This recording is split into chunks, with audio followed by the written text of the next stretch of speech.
This scene, ladies and gentlemen, made me sick, so we had to do it over. But I loved doing that movie. I did. I had no idea it was going to take on its own life, and it has. I was coming back from somewhere about 3 weeks ago, and I was getting off the plane in Vegas, walking down the aisle to my car, and there was a lady and her son walking the opposite direction to their flight, right? And her son was about, I guess he was about 8 years old, he was about this tall.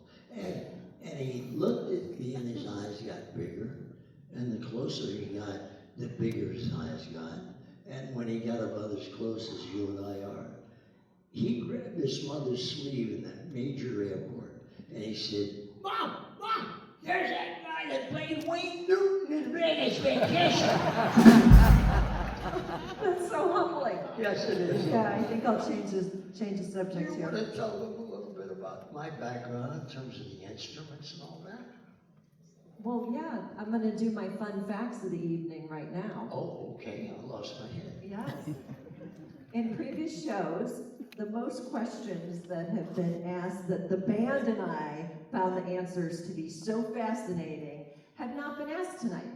And so I'm going to throw them out as my fun facts because we love the answers. Okay. First of all, let's start with Vegas Vacation.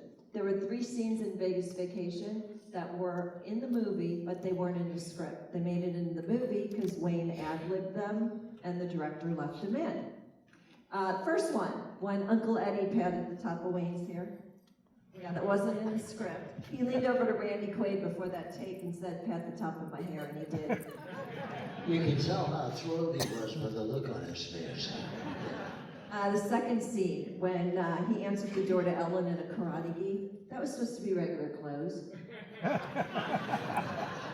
I should probably tell you, because it's not well known, I am a long-time student of the martial arts. I'm a 4th degree black belt in Taekwondo, and a 4th degree black belt in the Tokokai.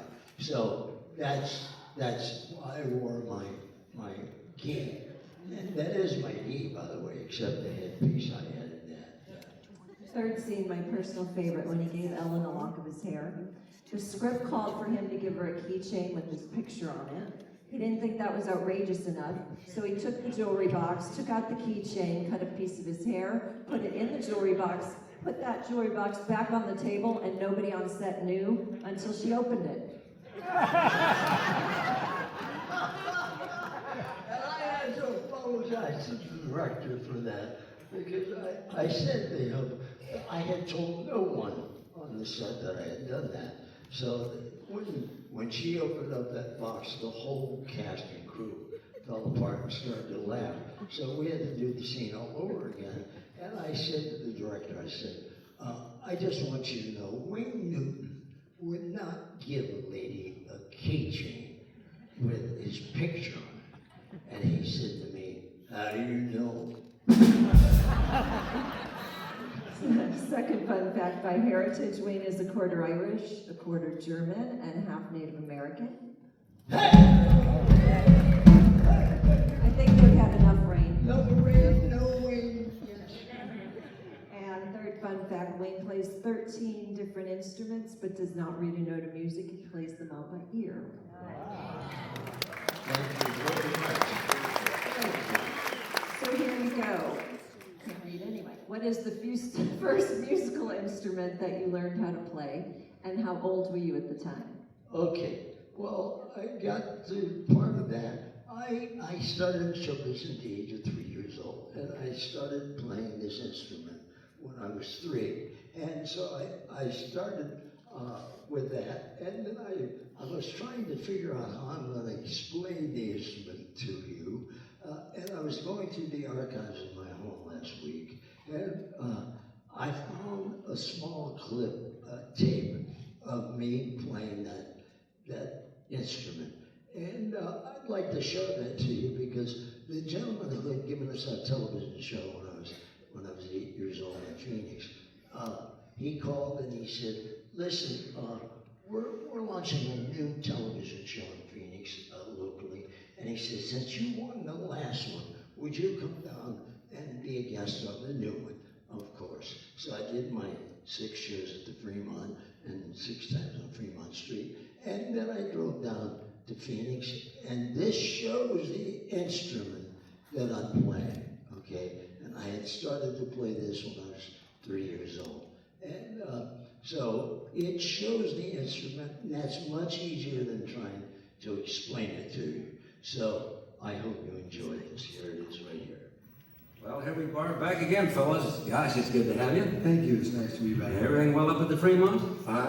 When you folks are up Vegas way, you be sure to look in on the boys. I do it every trip up. We don't work in the lounge, we work as busboys. Yeah, fine, how do you do? Those prices, huh? Yeah. Well, I see you have your steel guitar out this evening, and I recall back on the shows, on your shows and television, back when the Rascals and Rhythm, the Rangers shows, when you used to do the steel guitar rag. And we thought we've had so many requests from the folks who would like to see you do it again after all these Thank you, years. we'd love to. All right, here they are. Wayne and Jerry Newton, the Newton Brothers, and the Roof and the Steel. Yeah, almost I didn't know they played it. Rascals and Rhythm.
It's called steel guitar rag, and it's country music. The other kinds of music that this instrument is synonymous with, it is a second kind. We hadn't planned on doing this, and so I apologize to all of you. I want to play just a verse of this kind of music, and this is in the key of H. Yeah, you can find it. Okay, here we go.